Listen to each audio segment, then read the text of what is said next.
Welcome to Everyday Orthodox. I'm Elisa Bielatich-Davis, and, we get together here on Sunday nights to meet everyday Orthodox Christians and, just building up the body of Christ through community and conversation and connection. So, as always, Mike and Simon are hard at work in Chesterton, making sure that you can see and hear us on YouTube and Ancient Faith Radio app or website, Facebook Live, all over the place. Now, tonight's guest is a friend of mine. We go to church together, and I love Abe and his family. His name's Abraham Ghebremichael. I think I said that all right. Well, he'll have to correct me if I didn't get it quite right. But that's correct. Okay, good. So Abe and his wife Desirre came here from Eritrea. They have 3 wonderful kids. And, I find that we don't meet a lot of Eritreans every day. So I told Gabe he was going to have to come and talk to us a little bit about Eritrea and tell us his story, because really he is just delightful, and I think you're going to enjoy him. So without any further ado, Abe, welcome to the program. Thank you, Elisa. Thank you for having me. I'm so glad to have you. I'm really happy you're here. So usually we start with where were you born, but I know where you were born. You were born in Eritrea, right? Were you? Yes.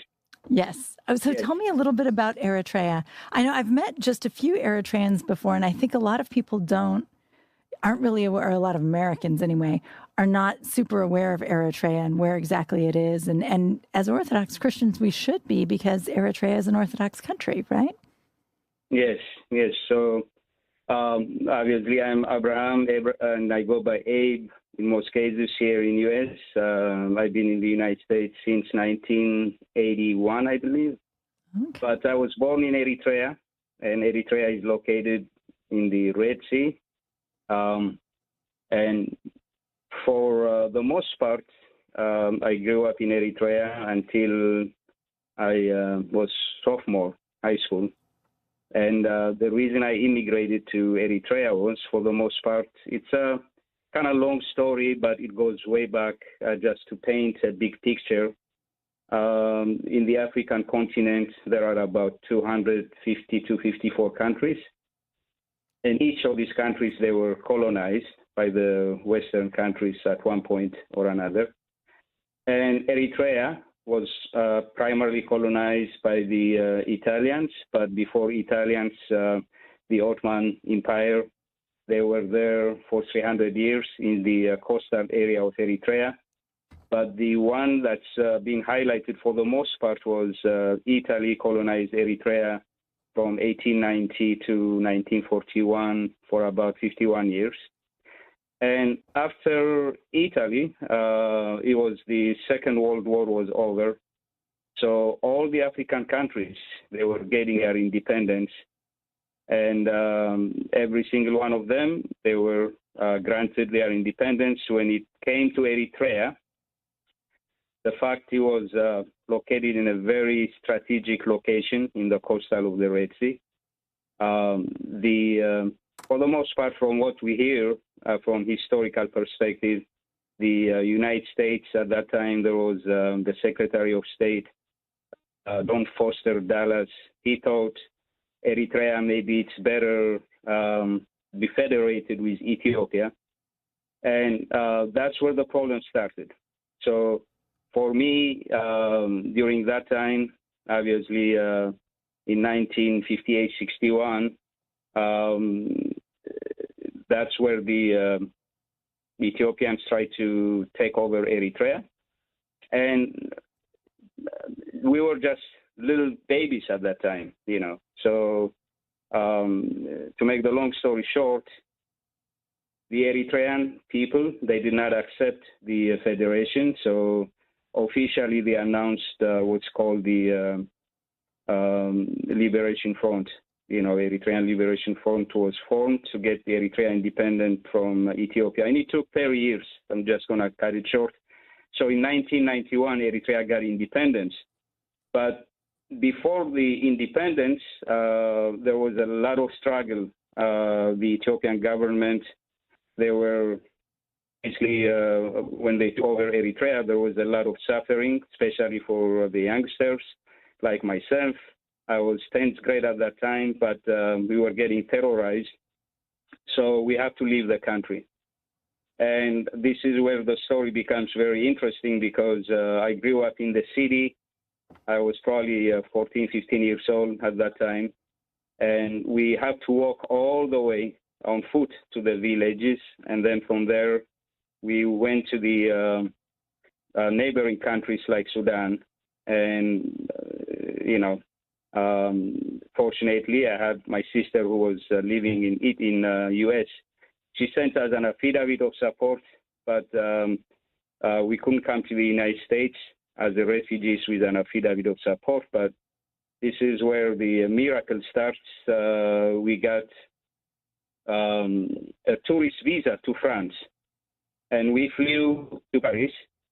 And in there, it took us about 8 months rather to come to USA. And in 1980-81, we arrived in the United States. So wow. The moral of the story is our youngsters, for the most part, this is a true story for most of the Eritreans. During that time, in the 70s, 80s, and before the independence, every Eritrean has to go through a lot of struggle to come to the United States.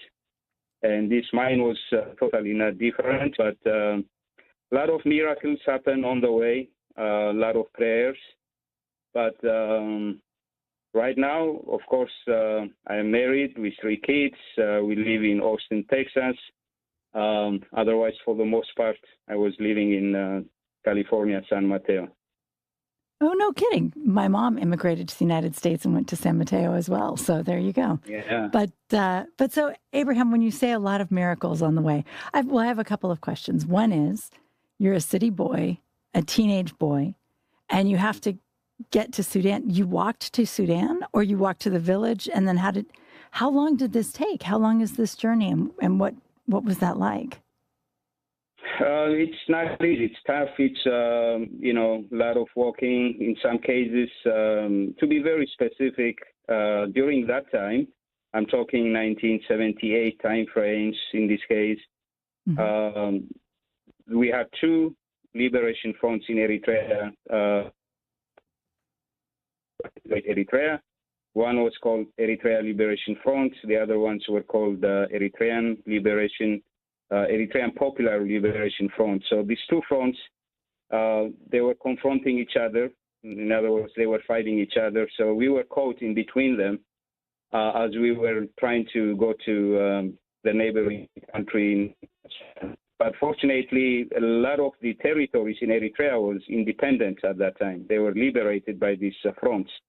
So, if you are lucky, you would get a bus or some transportation, could take you from one town to the other town. And it was not really, we didn't suffer a lot to go to the neighboring country for the most part, because during that time, it was only the capital city, Asmara, and the port of Massawa were not liberated. Otherwise, the rest of the Eritrean region was totally liberated. Right. Well, and if you look at a map, if you pull up a map, right, you see Ethiopia and the Red Sea, and right in between is this thin line of Eritrea. And it's a coastal nation, but it also, I imagine, Ethiopia really wants Eritrea because that's going to give them access to the Red Sea, right? It seems like Eritrea is always going to have kind of this difficulty. Is that sort of how it's always been, that people want access to the water for trade? Yes. So again, when Eritrea was colonized by the Ottoman Empire, or for 300 years, when Italy was colonizing Eritrea, the Ethiopians, they were not aware, or they didn't do anything about Eritrea at that point. They were totally 2 separate sovereign countries. Mm-hmm. But then when Ethiopia federated Eritrea by force, and then they annexed it, they made it part of Ethiopia. That's where, for 30 years, they basically convinced the Ethiopian people that Eritrea is part of Ethiopia. So today, even today, while Eritrea got its independence in 1991, then officially it was recognized in the United Nations in 1993. The Ethiopians still, some of them, they still think the ports belong to them, or Eritrea is part of Ethiopia, just simply because they annexed it by force for 30 years. And what you're going to find, Elisa, from the big picture is when the Western countries went to Africa, these 254 countries, they were all colonized. And it was the Industrial Revolution during that time, right? So they went to Africa to get the African resources, if you will, the materials like, gold, all the minerals, whether it's cobalt, uranium, all kind of resources.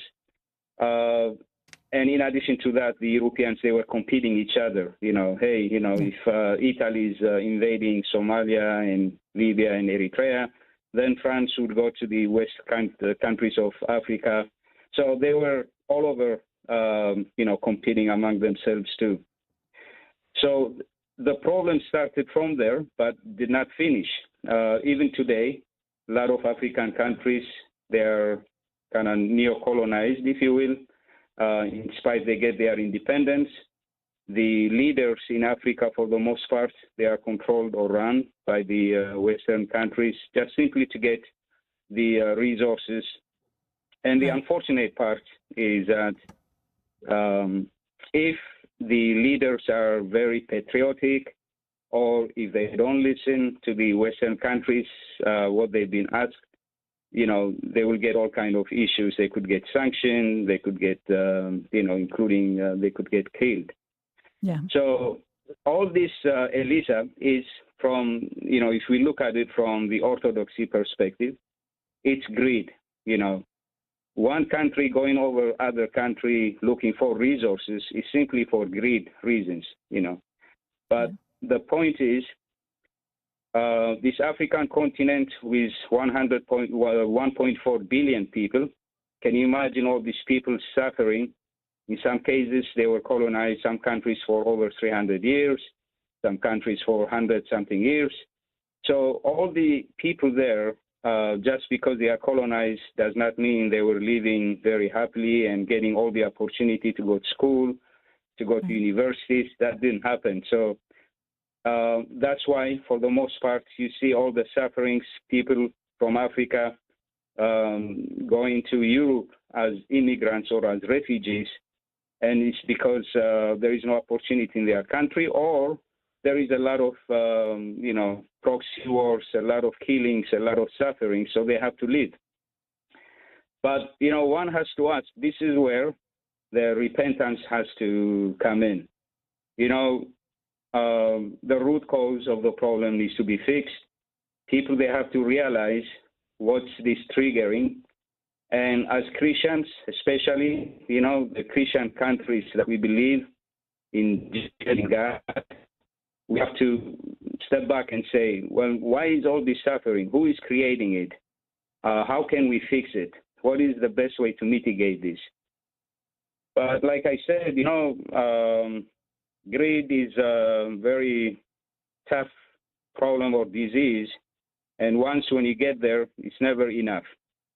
And on top of that, when you compete with other countries, if one country is, getting much more resources, then you want to get more than the other countries. The competition is nonstop.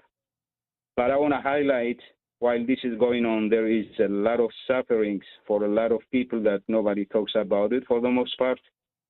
And this is where, as Christians, growing up, all the people, all they have, especially in Eritrea, the mothers, the people there, they are very, very religious people. They go to church. Every Sunday they pray, especially the mothers, the women. It's not only Sundays, they go every day, they go there from early morning until dawn. Prayer is very important, fasting, and these are the things that growing up that we have witnessed. And as you can see today, for example, I saw it at church. That's exactly what we're trying to do here with our kids too. We want to take that tradition. We want to take them to church every Sunday, get them an opportunity to know God, Jesus, get to know the church. that's our obligation, and that's how our parents taught us, and now we are passing it to our kids. I think, in those places where people are suffering and struggling, the faith is so alive, right? And they know that they need to rely on God every day, and they do. And I think they're, in some ways, I don't know if there are more miracles or if just people appreciate them more and notice them more, but I feel like God is very present to people who are suffering. And, I wonder if it's strange to raise your children here. Like here in Texas, everyone says that they're Christian and maybe a lot of people really are, but also it's not as much, a culture where people are in church all day praying, asking God to intervene and to save their children and to take care of them. We don't have maybe that urgency here because everyone's sort of, fat and happy. We're all just relaxed and not the struggle maybe helps. Yes. What do you think? Having grown up in a country where the struggle was really always palpable and God was always present in it, what do you think being here and raising your kids here? Yeah, so, when I came in U.S., I probably was 15, 16, but I was acting like 30-something years old or 40-something years old. The maturity is really unbelievable, and that's the first thing, you would experience. You've seen a lot, you mature very quickly, but it's the appreciation and the gratefulness.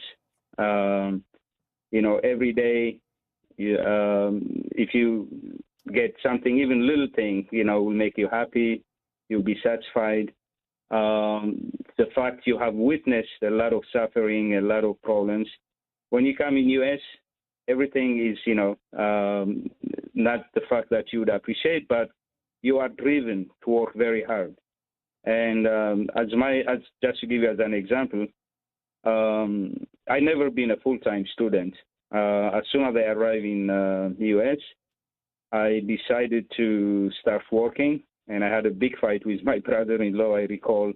And I was telling him, hey, I'm going to start working. And he said, no, you have to go to school. You have to finish your high school. But I decided to go to work anyway. But every evening I would go to school. So I never been a full-time student, but I finished my master's by going in the evenings and working in IT. And that's the biggest difference, the experience, the suffering sometimes, it makes you strong, makes you even close to your faith, because when you get rewarded, you feel like, wow, I was doing all these sufferings, now I got rewarded, and it could be because of your prayer, it could be because of your faith, whatever the reason may be, but the suffering in this case gets more rewarded. I think the rewarding suffering, you may not realize it because, like you were asking, our kids here, they probably have not experienced it as much suffering as we went through, like all the walking to go from one town to the other town, to experience all the challenges. Here they have, we drive them, get their own car, they get food, whatever, drinks, clothing, all this comes, very easily for them. So in my case, me and my wife, we talked about this. Sometimes we see them and we say, wow, we should take them back home. We should take them some area where there is to see it themselves. They have to witness it. They may not need to experience it, but they have to witness, they have to see there is such thing. That way, the appreciation hopefully will take place, but also more importantly, the maturity also would go along with that. So here in U.S., for us, for the people who have seen sufferings, I see it in both ways. Some people also, they get depressed. They go the wrong way. This is the biggest part, by the way. As Christians, we have faith, we have hope, and the faith can go deep, and you would not lose your hope. You would always think positive. You would always pray. And even if you have issues and challenges, you have someone that you can share it with. And when you pray, you are communicating with your God, and the blessing will come to you. If you don't believe in God, and if you just have all the sufferings and there is no one to go and talk, or no place to go to pray, and if you just keep it all for yourself, then it's pretty dark place.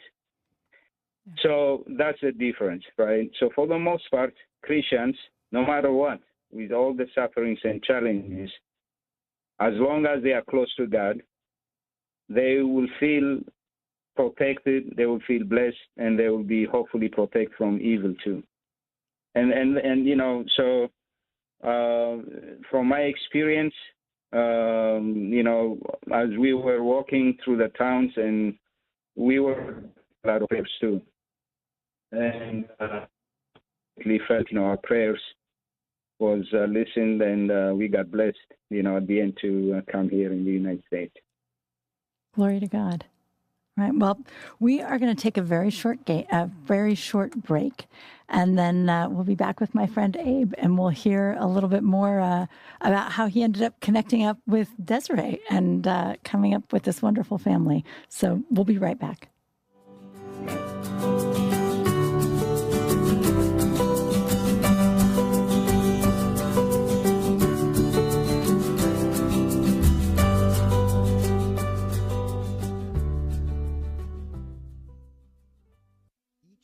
After Pascha, the Orthodox Church celebrates the holy myrrh-bearers, who cared for Jesus' body after he was crucified.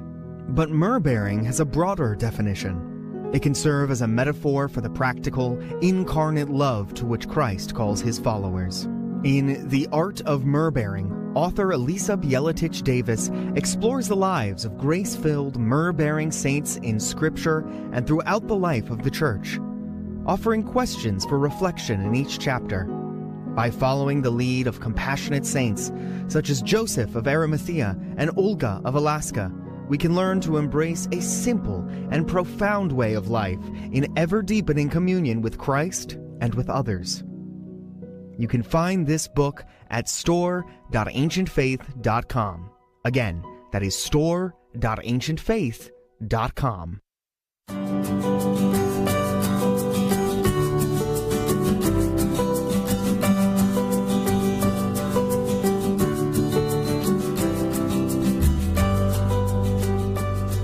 Welcome back to Everyday Orthodox. We're just here building community the old-fashioned way by actually sitting down and talking to one another. So tonight, as I mentioned, we've got Mike and we've got Simon. I almost called you Kevin for some reason, Simon. I don't know how that happened. But we have Mike and Simon here tonight in Chesterton working hard. But I'm in Texas with Abe. We both live near Austin, Texas. And Abe goes to church with me at Transfiguration Greek Orthodox Church. But so, Abe, we're talking about, you've come from Eritrea, and it's so different.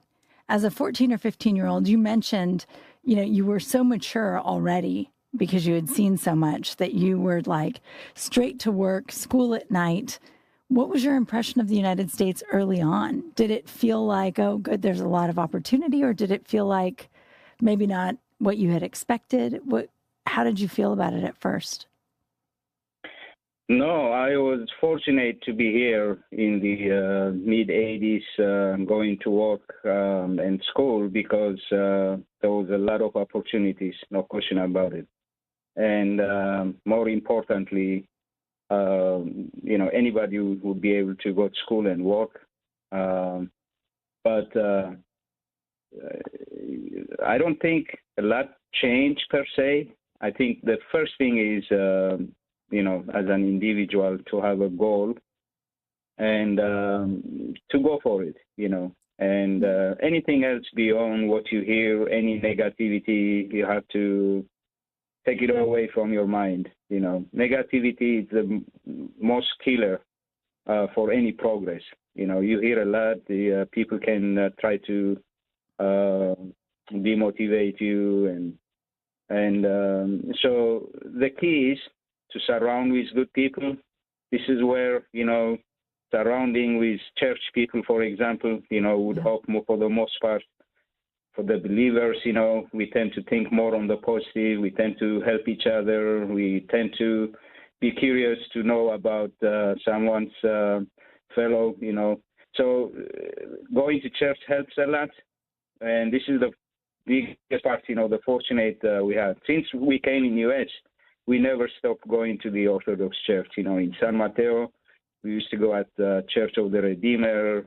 That's where my boss kids, Mateos and Eliana, they were baptized there. And then obviously Ariana, she's born here in Austin, Texas. She was baptized at the St. Elias. And the last 4 years, we've been going, as you know, Elisa, to the Transfiguration Greek Orthodox Church. So with that said, it starts within you, no matter what the situation is, no matter what year it is. You just have to be a positive person and with goals and objectives, what you're trying to accomplish. And without that, you go nowhere. Everything will get dark. But when you came, did you have a lot of... It was easier, though, probably. In the 80s was much easier. There were more opportunities. Now it might be a little tough comparing. That's true. Well, so when you came, did you find people trying to demotivate you, or were people pretty encouraging in general? Were you, there in San Mateo, was it difficult? Or I would think in California, people are pretty, friendly to immigrants, and maybe it's not difficult. I don't know. I mean, other than being difficult, honestly, just because life is difficult. In the 80s, 90s, that's the time I was finishing up my master's in the 90s. And I was so busy, working full-time and going to school almost full-time. I was, getting home around 1 a.m. And then the next day at 8 a.m. I have to be at work. So as you can imagine, weekends, I spend a lot of time studying with friends. So no life, basically. That's why I got married very late. It was great, to be honest. Looking back right now, when you have something to look forward, you get up, whether it's going to school, whether it's going to work, whether it's going to church, whether it's to meet friends, you have something going in your life. And that's basically it. That's part of the life that you'd enjoy. Yeah. The problem is when you don't have nothing going, and if you are spending a lot of time getting confused or getting lost or filling your mind with negativity, that's where you do not want to be.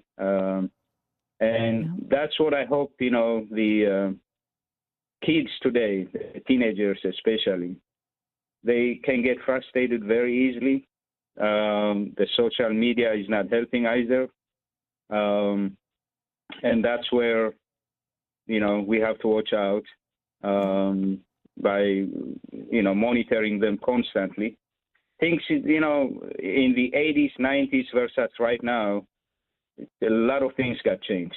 A lot of things got changed. And, but at the end of the day, the principles did not get changed, though, right? The principles, setting goals, objectives, and thinking positive, going to church, that is not going to change. That's our foundation. It never changes. That's right. Yeah, that will never change. Absolutely. Yeah. So I'll tell you, Elisa, one interesting part that before I forget. The first time when I met Father Father Vasilius, we were talking. He was asking me, hey, where do you come from? I was telling him, hey, we moved from California to Austin, Texas. That was the best decision we made to raise our kids. And we were talking about the education system and schooling and all that. But one interesting thing he mentioned to me, which I kept it to the heart, was at school, they don't teach our kids about what soul means. They teach them about, obviously science and maths and everything else. But when it comes to the soul, the deep spiritual soul, these kids, for the most part, they have no idea. And that's what it makes a big difference. The foundation about our soul deep inside, who we are, our morals, our consciousness, all this deep, if they're not getting taught, and this is where very easily they can go to the downwards. But the people who are very much aware about the consciousness, the spirituality, the faith, they will be grounded. No matter what, they will be grounded because they feel safe.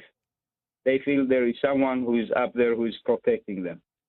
So that soul thing is very deep, and that's where all of us as Christians, we need to make sure our soul is clean. We are following all the Christian, rules and fellowships, the teachings of God. And that's where I was saying earlier, when the greed becomes huge, when there is no stop to it, that's where the suffering for some might be gaining a lot of money, but for the most part, there will be a lot of suffering for others. And like Jesus said, you cannot serve two, God and money at the same time. But today, honestly, where we're living in today in this world, it's all made of greed. Countries beyond their borders, they go out there to exploit resources, whether it's minerals, whether it's whatever the case may be.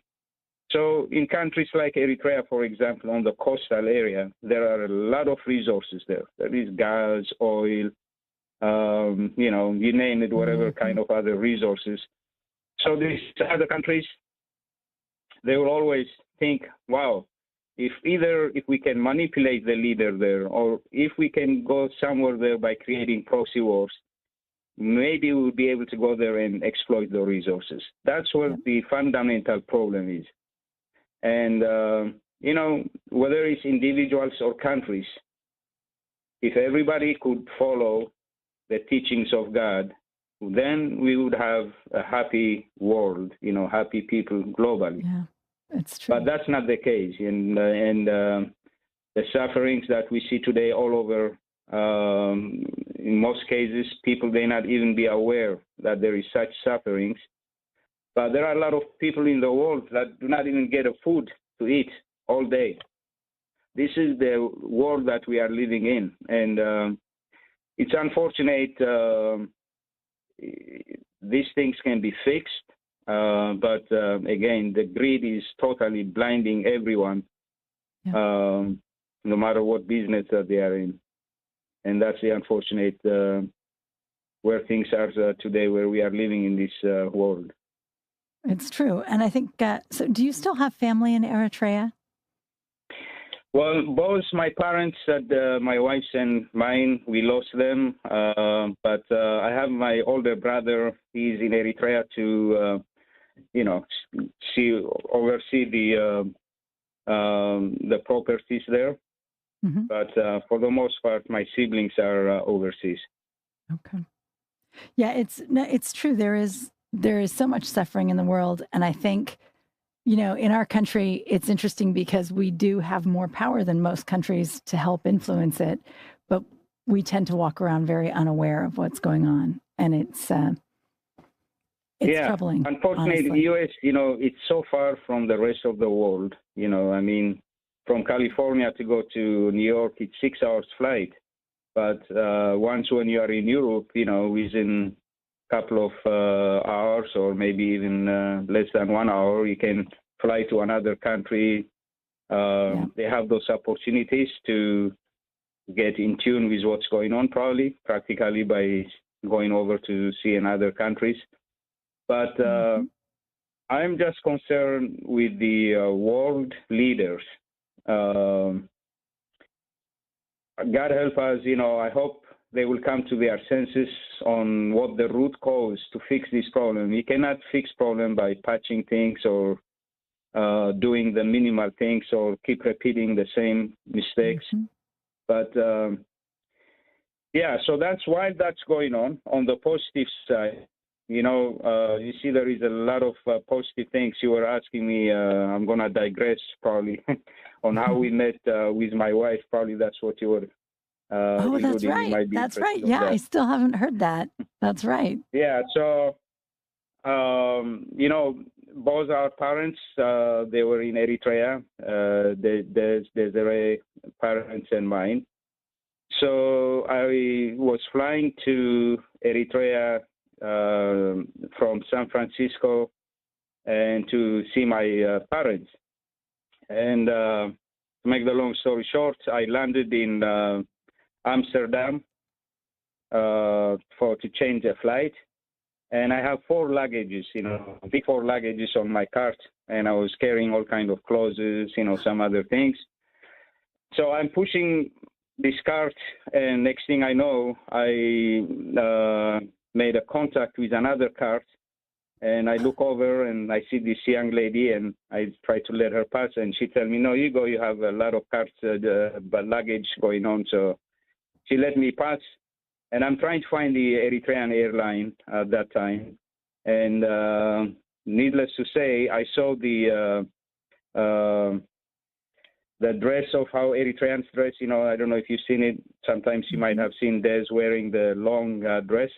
Yes, absolutely. Yeah. So I followed them, and I found the airline, the ticket counter. And next thing I know, this young lady that I ran into her, she's right in front of me. And as you know, Des is very light-skinned, so I thought, she Eritrean? Where is this lady going? So she was listening her music, and I tapped her. I asked her, "Hey, are you going to Eritrea?" She said, "Yes." Then I said, "Oh, okay." And then I got curious, why is she going to Eritrea? Is she from Eritrea, or what's going on? So then I tapped her again. I said, "Are you Eritrean?" She said, "Yeah." "So who is in Eritrea?" She said, "My parents." The third time when I tapped her, she was listening music. She put her iPad, and she says, "Yes. How about you? Where are you coming from?" "From the United States." And then her turn came. The counter, he called her, and she said, "Hey, you got a lot of luggages. I can take one of these luggages. I have only one, so at least I can save you some money." That was the first trigger for me. I said, "Wow, what a nice lady that she offered me to take one of my luggages." So I gave her my luggage, and next thing, I asked the ticket guy, "Can you make me sit next to the lady that was right in front?" And he said, "Sure." So I see her sitting, waiting for waiting to be called. And I go there and I ask her, "Hey, what's your ticket number?" She said 36A, and I said, "Oh, mine is 36B." What a coincidence! And How until lovely! we got married, I never told her that was my trick. And she would tell to people the story first. We met in Amsterdam. We hit our cart. Her flight was canceled. That's why she has to wait to take the next flight. And also we sat together and we went from Amsterdam to Egypt, from Egypt to Asmara, Eritrea. And I told her, "Hey, listen, everything is correct, but the ticket, I made it happen. I told the guy to make me sit next to you." And she goes, "It doesn't matter. It's all God. God made this happen, So that's how we started our encounter, and we met in Asmara. As it turns out, she introduced her parents to my parents. They knew each other. Our parents knew each other for a long time. No kidding. And but Des, she's much younger than me. I was not really interested for any marriage or anything like that. I felt, she's much younger than me. Wait, how young? How much younger is she? Her school. How much younger is she? How much younger is Des than you? Oh, I'm 20 years older than her. No kidding. You know what? Yes. I would never have guessed that. You look very young. Des is very beautiful, though. She's very beautiful. So definitely. that's why, she finished her school, and she was, we were just basically making phone calls, long distance calls. But my dad, he was not feeling good for the most part, getting sick. And Des, she would fly from London to Asmara, summertime especially, to see her parents. And she would stop by and see my dad. And my dad told her, "Are you seeing my son? What is your relationship between you two?" She said, "No, nothing. We just met at the airport." And he told her, "Just in case, if you are interested in this guy, he's the most stubborn guy he has ever seen. He is not going to listen to you, so you better be strong and don't take for no if you are interested in him." That's what he told her all this. So just to make sure, one time I tell her, "Hey, this long distance is not going to work, so we better cut it, and also I'm much older than you, so, maybe we should just be friends." And that's when she sent me like 4 or 5 pages later telling me that I could not make a decision. The age is an issue for you, it's not an issue for me. And I'm reading all this. I said, wow, who is this girl who's so consistent and so a little aggressive? And next thing I know, it was all my dad. He was preparing her, and she was trying to get the relationship going. I was very, very surprised by the fact she was, making the relationship work. So I told her, "Hey, if you finish your school, then come to U.S. Let's make sure you like it here first." And she came to U.S. She liked it. And next thing I know, I proposed while she came in U.S. Do you know Carmel? Yes, Carmel it's by beautiful. the sea? Sure, by Monterey. Yeah, so I told her, "Hey, I have a friend in Carmel. He's very famous, and he invited us for dinner, so let's drive up there." So I was trying to catch the sunset, and I'm driving.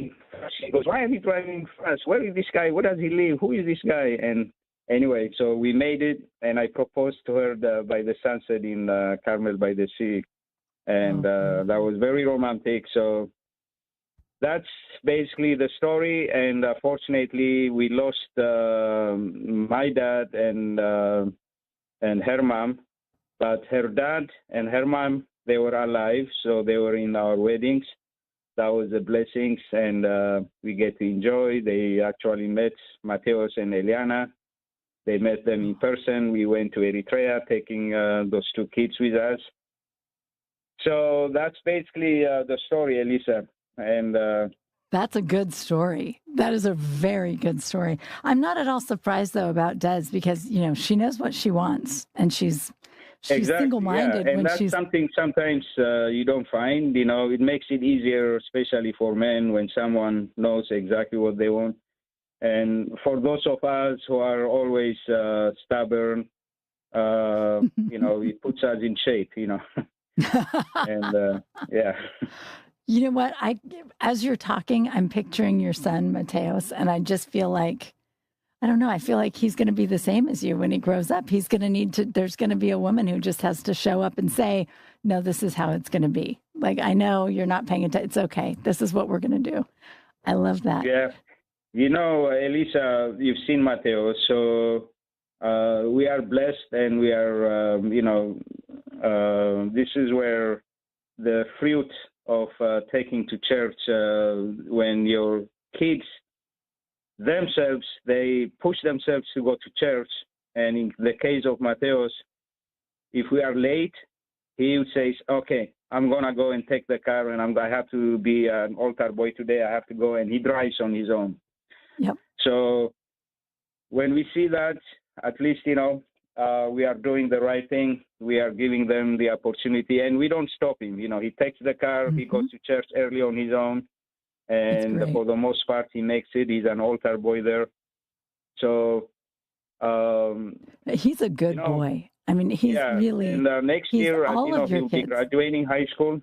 So so we'll watch him for sure, and hopefully he might get some opportunity here in Texas, college-wise. So well, let's hope so, because whenever they move away, it's always so hard. You miss them, and he's you have really three wonderful kids. You know, when I've gotten to spend time with them at different events and things, they're just good kids. They're just really wonderful.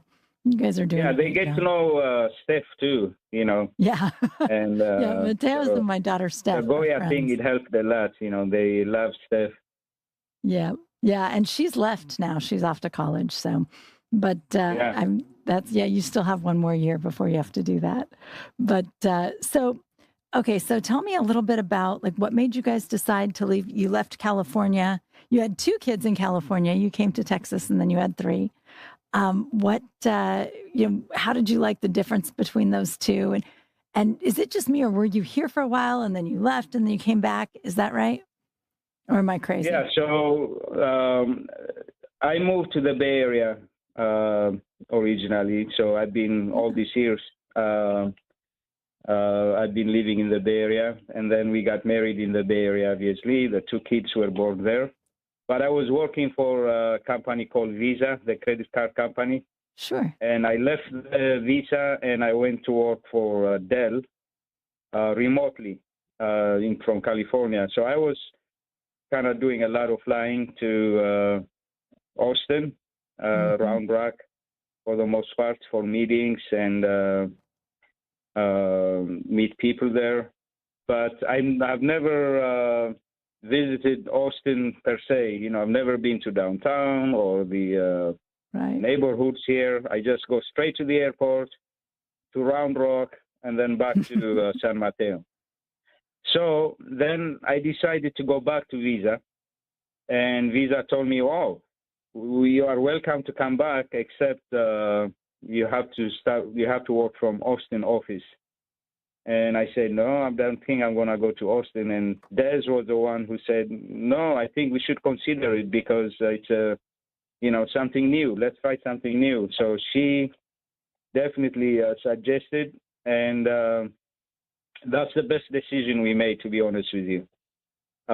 We were struggling with the schooling system in California, the neighborhoods. And when we moved in Austin, the first thing we noticed was the opportunity, especially in 2013. The real estate was very reasonable at that time.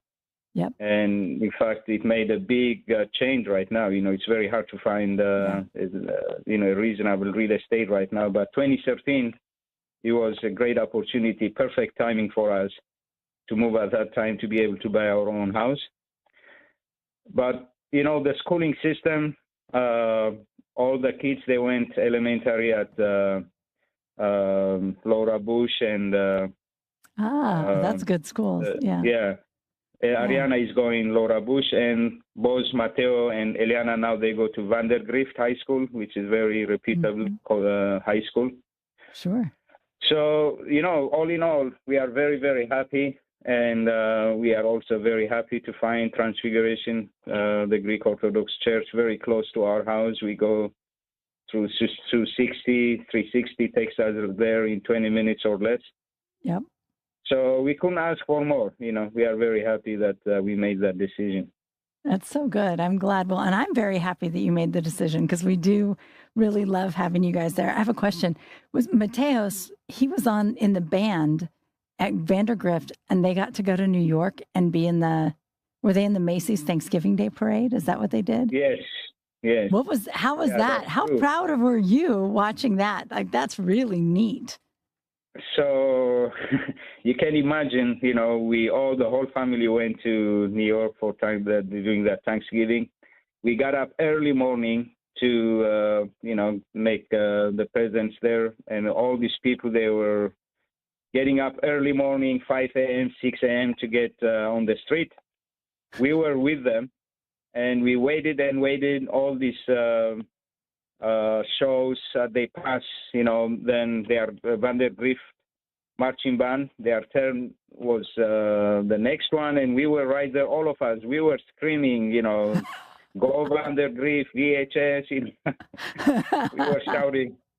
Yeah, so that experience was unbelievable. And not just in New York, by the way. They won a lot of championships, at the state level. And, Yeah. So, and also they do, by the way, robotics too. Both Eliana and Mateos. Oh, nice. They've been doing marching band and robotics. So there you go. Credit goes to Des. She's keeps them on their toes. I believe it. Yeah. What importantly, she participates. She helps out at the marching band and robotics. She, does a lot of activities for them, for the school. So, yeah, they're very involved. It's really neat. I remember after Thanksgiving, I had seen, I think it was both, I can't remember if all three of them or just the two older kids, but we were talking and I was like, oh, how was your holiday? And they're like, well, we went to New York, for the Macy's Thanksgiving Day parade. Yeah. Like, oh, that's nice. Like, yeah, Mateos was in the parade. Like, that's amazing. It's really, yes. It's wonderful. But it's true. There's some really good schools here. And it used to be much less expensive. Now it's, probably the same price as California, I would say. It's pretty, everything's like doubled or tripled in price. But 2013 was the perfect moment. You did it just right. But Right. It's so good. It's so good to get a chance to talk to you and to hear your story, to hear more about Eritrea. Thank you so much, Abraham. I really appreciate it. Oh, you're welcome. Thank you for having me, Elisa. Oh, it was wonderful. And thank you to our audience for joining us. And come back next week. We'll meet another everyday Orthodox Christian. Good night.